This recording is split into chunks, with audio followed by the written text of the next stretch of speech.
Hi friends, ನಿಮಗೆ ಮತ್ತೊಂದು ವಿಡಿಯೋಗೆ ಸ್ವಾಗತ. ಫ್ರೆಂಡ್ಸ್, ನಾವು ಇವತ್ತು ವಿಧಾನಸೌಧಕ್ಕೆ ಬಂದಿದ್ದೀವಿ. ಇವತ್ತು ಡೇಟು ಮಾರ್ಚ್ 2. ಇಲ್ಲಿ ಪುಸ್ತಕ ಮೇಳ ನಡೆಯುತ್ತಿದೆ. ಇಲ್ಲಿ ಸಾರ್ವಜನಿಕರಿಗೆಲ್ಲ ಇವತ್ತು ಉಚಿತ ಪ್ರವೇಶ ಇದೆ. ಸೊ ಹಂಗಾಗಿ ತುಂಬಾ ಜನ ಬಂದಿದ್ದಾರೆ, ನೋಡ್ಬೋದು. ಇವತ್ತು ಪುಸ್ತಕ ಮೇಳ ಇದೆ. ಅಲ್ಲಿ ತುಂಬಾ ಪುಸ್ತಕ ಮಳಿಗೆಗಳಿದಾವೆ. ಕನ್ನಡ ಪುಸ್ತಕಗಳು ತುಂಬಾ ಇದಾವೆ. ಮುಖ್ಯವಾಗಿ 95% ಕನ್ನಡ ಪುಸ್ತಕಗಳನ್ನೇ ಮಾರಾಟ ಮಾಡ್ತಿದ್ದಾರೆ. ಇವತ್ತು ವಿಧಾನಸೌಧಕ್ಕೆ ಎಲ್ಲರಿಗೂ ಎಂಟ್ರಿ ಆಗೋದಕ್ಕೋಸ್ಕರ ನಾವು ವಿಸಿಟ್ ಮಾಡಿದೀವಿ. ಬನ್ನಿ, ಇಲ್ಲಿ ಯಾವ್ಯಾವ ತರ ಮಳಿಗೆ ಇದಾವೆ, ಯಾವ ತರ ಇದಾವೆ ನಿಮ್ಗೆಲ್ಲ ತೋರಿಸ್ತೀನಿ, ಬನ್ನಿ.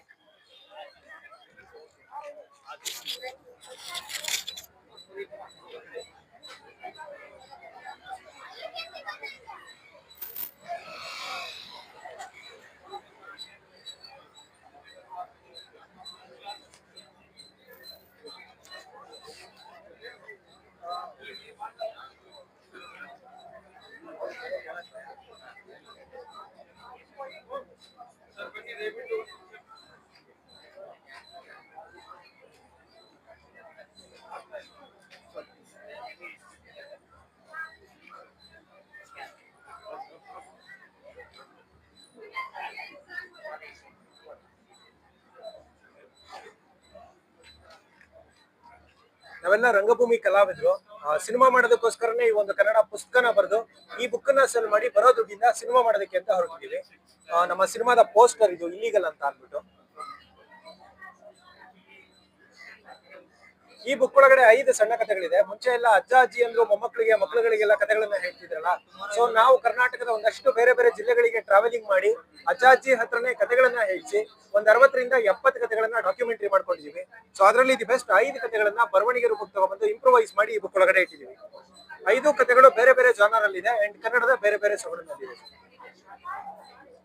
ಸರ್ ನಮಸ್ತೆ, ನನ್ನ ಹೆಸರು ನಿರಂಜನ್ ಅಂತ. ನಾವೆಲ್ಲರೂ ರಂಗಭೂಮಿ ಕಲಾವಿದರು. ಒಂದು ಕನ್ನಡ ಸಿನಿಮಾ ಮಾಡೋ ಉದ್ದೇಶ ನಮ್ದು.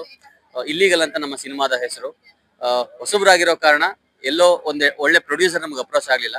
ಹಾಗಾಗಿ ಕನ್ನಡ ಪುಸ್ತಕ ಒಂದನ್ನ ಅಂದ್ರೆ ನಿಧಿಯನ್ನ ಬರೆದು ಇದನ್ನ ಮಾರಾಟ ಮಾಡಿ ಬರೋ ಹಣದಲ್ಲೇ ಸಿನಿಮಾ ಮಾಡೋ ಉದ್ದೇಶ ಸರ್. ಸುಮಾರು ಹಳ್ಳಿಗಳಿಗೆ, ಕರ್ನಾಟಕದುದ್ದಕ್ಕೂ ಒಂದಷ್ಟು ಹಳ್ಳಿಗಳಿಗೆ ನಾವೇ ಓಡಾಡಿ ಅಲ್ಲಿ ಸಿಕ್ಕಂತ ಅಜ್ಜ ಅಜ್ಜಿಯರನ್ನೆಲ್ಲ ಭೇಟಿ ಮಾಡಿ ಅವ್ರು ಹೇಳ್ತಿದ್ದ ಸಣ್ಣ ಸಣ್ಣ ಕಥೆಗಳನ್ನೆಲ್ಲ ಆಧಾರವಾಗಿ ಇಟ್ಕೊಂಡು ಬರ್ದಿರುವಂತ ಪುಸ್ತಕ ಸರ್. ಸೊ ಎಲ್ಲ ಕನ್ನಡಿಗರು ಒಂದು ಪುಸ್ತಕನ ತಗೊಳ್ಬೇಕು, ನಮ್ಮ ಇಲ್ಲಿಗಲ್ ಸಿನಿಮಾಗೆ ಸಪೋರ್ಟ್ ಮಾಡ್ಬೇಕು ಅಂತ ಹೇಳಿ ಕೇಳ್ಕೊತಾ ಇದೀನಿ. ಧನ್ಯವಾದಗಳು.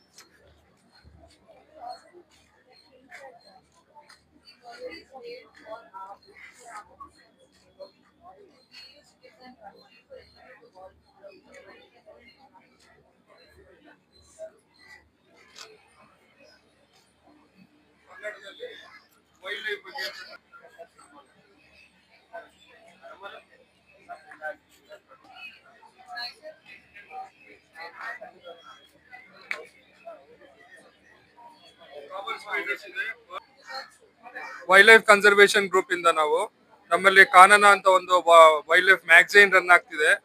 15 ವರ್ಷಗಳಿಂದ ಸತತವಾಗಿ ಪ್ರಿಂಟ್ ಮಾಡ್ಕೊಂಡ್ ಬರ್ತಿದೀವಿ. ಇದು ಆನ್ಲೈನ್ ಮ್ಯಾಗಝೈನ್. ಆನ್ಲೈನ್ ಅಲ್ಲಿ ಫ್ರೀ ಆಗಿ ಸಿಗುತ್ತೆ ನಿಮ್ಗೆ.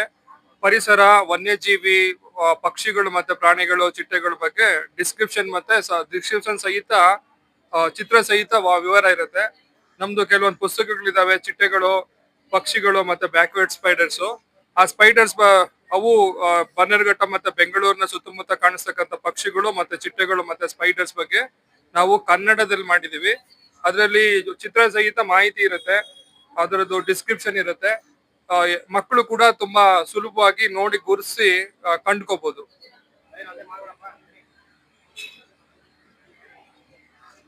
ನನ್ನ ಹೆಸರು ಪ್ರಶಾಂತ್ ಕುಮಾರ್ ಅಂತ. What's news net private limited ಅಂತ ನಮ್ಮ ಪಬ್ಲಿಕೇಶನ್ ಹೆಸರು. ನಾವು 2 ಟೈಟಲ್ಸ್ ನ ರಿಲೀಸ್ ಮಾಡಿದೀವಿ. 1ನೇ ಟೈಟಲ್ ಬಂದು ಕೃಷಿ ಪರಿಕರ ಮಾರಾಟಗಾರರ ಮಾರ್ಗದರ್ಶಿ ಅಂತ ಹೇಳ್ಬಿಟ್ಟು. ಈ ಬುಕ್ ಅಲ್ಲಿ ಏನಿದೆ ಅಂತ ಹೇಳಿದ್ರೆ, ಈ ಕೃಷಿ ಪರಿಕರಗಳನ್ನ ಮಾರಾಟ ಮಾಡ್ಬೇಕಾದ್ರೆ ಯಾವ್ಯಾವ ನಿಯಮಗಳಿದೆ, ಆಮೇಲೆ ಯಾವ್ಯಾವ ಆಬ್ಲಿಗೇಷನ್ಸ್ ಅಂದ್ರೆ ಕರ್ತವ್ಯಗಳನ್ನ ಅವರು ನಿರ್ವಹಿಸಬೇಕಾಗ್ತದೆ, ಕೃಷಿ ಪರಿಕರ ಮಾರಾಟ ಮಾಡ್ಬೇಕಾದ್ರೆ ಏನೇನು ಕ್ವಾಲಿಫಿಕೇಶನ್ ಇರ್ಬೇಕಾಗುತ್ತೆ, ಅದ್ರ ಸಂಪೂರ್ಣ ವಿವರಗಳಿದಾವೆ. ಈ ಪುಸ್ತಕವನ್ನ ನಾವು ಸುಮಾರು 10,000 ಪ್ರತಿ ನಾವು ಮುದ್ರಣ ಮಾಡಿದ್ವಿ. ಮೊದಲನೇ ಮುದ್ರಣವನ್ನ.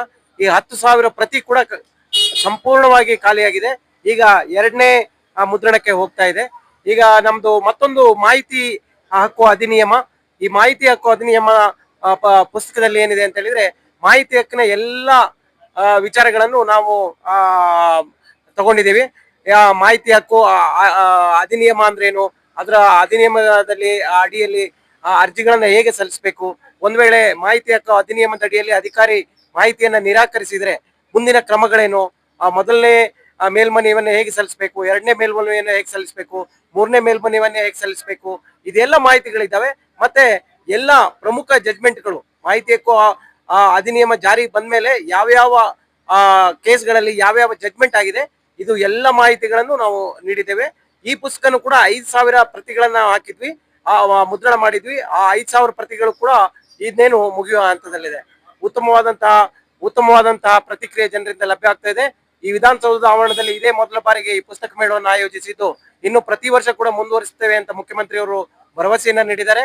ಸೊ ಈ ಪುಸ್ತಕ ಮೇಳ ಜನರಿಗೆ ಎರಡು ರೀತಿಯಲ್ಲಿ ಅನುಕೂಲ ಆಗುತ್ತೆ. ಒಂದು, ವಿಧಾನಸೌಧಕ್ಕೆ ಬಂದು ವಿಧಾನಸೌಧವನ್ನು ನೋಡುವಂತ, ಆಡಳಿತ ಸೌಧವನ್ನ ನೋಡುವಂತ ಅವಕಾಶ. ಎರಡನೇದಾಗಿ, ಪುಸ್ತಕಗಳನ್ನ ಖರೀದಿ ಮಾಡಿ ಆ ಪುಸ್ತಕ ಓದುವ ಸಂಸ್ಕೃತಿಯನ್ನ ಬೆಳೆಸುವಂತಹ ಒಂದು ಕೆಲಸವನ್ನ ಸನ್ಮಾನ್ಯ ಸಭಾಪತಿಗಳಾದಂತಹ UT ಖಾದರ್ ಅವರು ಮಾಡಿದ್ದಾರೆ. ಇದಕ್ಕಾಗಿ ನಾವು ಅವರಿಗೆ ಅಭಿನಂದನೆಗಳನ್ನ ಸಲ್ಲಿಸ್ತೇವೆ. 2025ನೇ ಸಾಲಿನಲ್ಲಿ ನಮ್ಮ ರಾಜ್ಯದ ಮುಖ್ಯಮಂತ್ರಿಯವರಾದ CM ಸಿದ್ದರಾಮಯ್ಯ ಅವರು ಮತ್ತು ಸ್ಪೀಕರ್ ಆದ UT ಖಾದರ್ ಸರ್ ಅವರು ಇದೇ ಪ್ರಪ್ರಥಮವಾಗಿ ವಿಧಾನಸೌಧದಲ್ಲಿ ಪುಸ್ತಕ ಮೇಳವನ್ನು ಹಮ್ಮಿಕೊಂಡಿದ್ದಾರೆ. ಈ ಪುಸ್ತಕ ಮೇಳದ ಮಾಡೋದು ಉದ್ದೇಶ ಏನಪ್ಪಾ ಅಂದ್ರೆ, ಇವತ್ತು ತುಂಬಾ ಜನ ಸೋಷಿಯಲ್ ಮೀಡಿಯಾ ಆಗಿರ್ಬೋದು, ಯೂಟ್ಯೂಬ್ ಆಗಿರ್ಬೋದು, ಟೆಲಿಗ್ರಾಮ್ ಆಗಿರ್ಬೋದು, ತುಂಬಾ ಜನ ಉಪಯೋಗ ಮಾಡ್ತಾ ಇದ್ದಾರೆ. ಹಾಗಾಗಿ ಪುಸ್ತಕದ ಕಡೆ ತಿರುಗಿ ಯಾರು ನೋಡ್ತಾ ಇಲ್ಲ. ಹಾಗಾಗಿ ಈ ಒಂದು ಉದ್ದೇಶದಿಂದ ಹಮ್ಮಿಕೊಂಡಿದ್ದಾರೆ ಅಂತಾನೆ ಹೇಳ್ಬೋದು.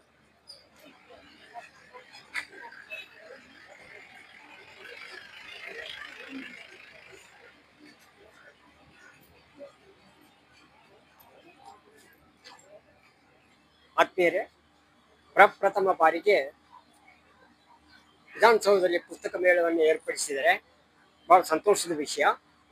ಹಾಗಾಗಿ ತುಂಬ ಜನ ಬೆಂಬಲಿಸ್ತಾ ಇದ್ದಾರೆ, ಅದು ಖುಷಿ ವಿಷಯ ಕೂಡ. ಜೊತೆಗೆ ಅಂತಾರಾಷ್ಟ್ರೀಯ ಚಿತ್ರೋತ್ಸವ ನಿನ್ನೆ ತಾನೇ ಉದ್ಘಾಟನೆ ಆಗಿದೆ, ಅದು ಕೂಡ ನಡೀತಾ ಇದೆ. ಭಾಳ ಸಂತೋಷದ ಹಾಗೂ ಹೆಮ್ಮೆಯ ವಿಷಯ ಅಂತ ಹೇಳ್ಬೋದು. ಭಾಳ ಒಂದು ಅತ್ಯುತ್ತಮವಾದ ರೀತಿಯಲ್ಲಿ ಈ ಪುಸ್ತಕ ಮೇಳ ನಡೀತಾ ಇರೋದು ಮನಸ್ಸಿಗೆ ಒಂದು ಭಾಳ ಸಂತೋಷವನ್ನು ತರ್ತದೆ, ಖುಷಿ ತರ್ತದೆ ಅಂತ ಹೇಳಲಿಕ್ಕೆ ಇಷ್ಟಪಡ್ತೀನಿ.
ಜನಪ್ರಕಾಶನ ಬೆಂಗಳೂರಿಂದ ಬಂದಿದ್ದೀವಿ. ಜಸ್ಟಿಸ್ ನಾಗಮೋಹನ್ ದಾಸ್ ಸರ್ ಅವ್ರದ್ದು, ಮತ್ತೆ ದೇಸಿ ಆಹಾರ ಮೇಳ ಸಂಬಂಧಪಟ್ಟದ್ದು, ಮತ್ತೆ ಬರಗೂರು ರಾಮಚಂದ್ರಪ್ಪನ ಅವ್ರದ್ದು ಸಾಹಿತ್ಯ ಸಂಬಂಧಪಟ್ಟಂತ ಪುಸ್ತಕಗಳನ್ನ ಹೆಚ್ಚೆಚ್ಚು ಮಾರಾಟ ಮಾಡ್ತೀವಿ ಸರ್. ಮತ್ತೆ ಪುಸ್ತಕಗಳೆಲ್ಲ ಭಾರಿ ಚೆನ್ನಾಗಿ ವ್ಯಾಪಾರ ಆಗ್ತಾ ಇದೆ, ಮತ್ತೆ ಜನ ಒಳ್ಳೆ ಉತ್ಸಾಹದಿಂದ ಕೊಂಡ್ಕೊತಾ ಇದ್ದಾರೆ ಸರ್.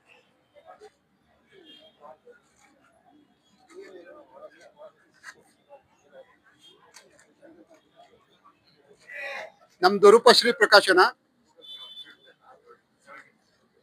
ಪ್ರಕಾಶನ ದಿವ್ಯಾನಂದ ಮೂರ್ತಿ ಲೇಖಕರು ಮಾತಾಡ್ತಾ ಇದ್ದೀನಿ. ಮೊದಲಿಗೆ ವಿಧಾನಸೌಧ ಆವರಣದಲ್ಲಿ ಈ ರೀತಿಯ ಪುಸ್ತಕ ಮಳಿಗೆ ತೆರೆಯುವ ವಿಚಾರವನ್ನ ಸರ್ಕಾರ ಮಾಡಿದ್ದು ಅತ್ಯಂತ ಔಚಿತ್ಯಪೂರ್ಣವಾದ ಸ್ವಾಗತಾರ್ಹವಾದಂತಹ ವಿಚಾರ. ಇದರಿಂದ ನಾಡಿನ ಜನತೆಯೆಲ್ಲ ವಿಧಾನಸೌಧಕ್ಕೆ ಬರಂಗಾಗಿದೆ. 3 ದಿನಗಳಿಂದ ಬಹಳ ಯಶಸ್ವಿಯಾಗಿ ನಡೀತಾ ಇದೆ. ಜೊತೆಗೆ ವಿಧಾನಸೌಧದ ಒಳಗಡೆ ಕೂಡ ಪ್ರವೇಶ ಮಾಡಿರೋದ್ರಿಂದ ಜನತೆಗೆ ವಿಧಾನಸೌಧ ನಮ್ದು ಅನ್ನೋ ಭಾವನೆ ಬಂದಿದೆ. ಜೊತೆಗೆ ಜ್ಞಾನದಾಸೋಹ ಹರಡ್ತಾ ಇದೆ. ಎಲ್ಲ ರೀತಿಯ ಅನುಕೂಲಗಳನ್ನ ಮಾಡಿಕೊಟ್ಟಿದ್ದಾರೆ. ನನ್ನ ಮಳಿಗೆ 149. ನಾನು ಪರ್ಸನಾಲಿಟಿ ಡೆವಲಪ್ಮೆಂಟ್ ಬುಕ್ಗಳು, ಈಗ ಚಂದನ ಟಿವಿಲೆಲ್ಲ ಹೇಳಿದ್ರು, ಅನುಭವದ ಜೇನಾನಿ, ಅಮೃತದ ಸಂಜೀವಿನಿ ಬಗ್ಗೆ. ಜನಕ್ಕೆ ಪುಸ್ತಕ ಎಲ್ಲಿ ಸಿಗುತ್ತೆ ಅಂತ ಗೊತ್ತಿರಲಿಲ್ಲ, ಇಲ್ಲಿ ಗೊತ್ತಾಯ್ತು. 3 ದಿನದಿಂದ ಚೆನ್ನಾಗಿ ಓಡ್ತಾ ಇದೆ. ಮನಸ್ಸು ಹೂವಾಗಲಿ ಜೀವನ ಜೇನಾಗಲಿ, ಔದಾರ್ಯದ ಜೀವನ, ಮಾಧುರ್ಯದ ಮಧುವನ ಅಂತ 3 ಕೃತಿಗಳ ಪರ್ಸನಾಲಿಟಿ ಡೆವಲಪ್ಮೆಂಟ್ ಬಗ್ಗೆ ಬರೆದಿದ್ದೀನಿ. ಬಹಳ ಚೆನ್ನಾಗಿ ಹೋಗ್ತವೆ. ಪ್ರತಿಯೊಂದು ಮಳಿಗೆಗಳಲ್ಲೂ ಕೂಡ ವ್ಯಾಪಾರ ಚೆನ್ನಾಗ್ತಾ ಇದೆ.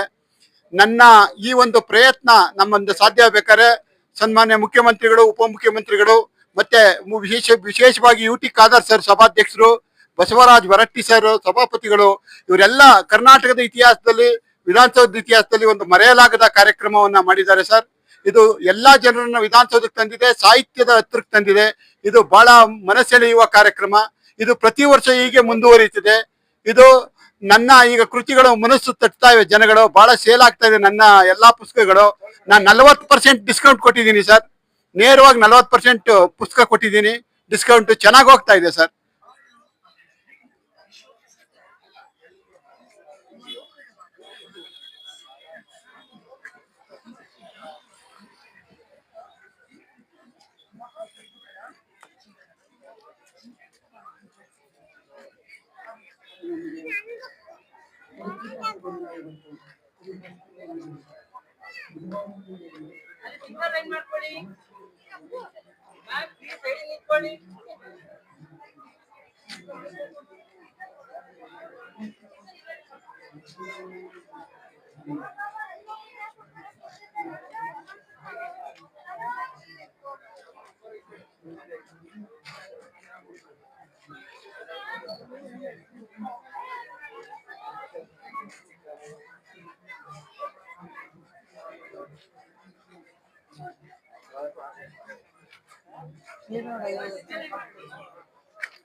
ಖಾಲಿ ಆಯ್ತಾ?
ಎಲ್ರಿಗೂ ನಮಸ್ಕಾರ.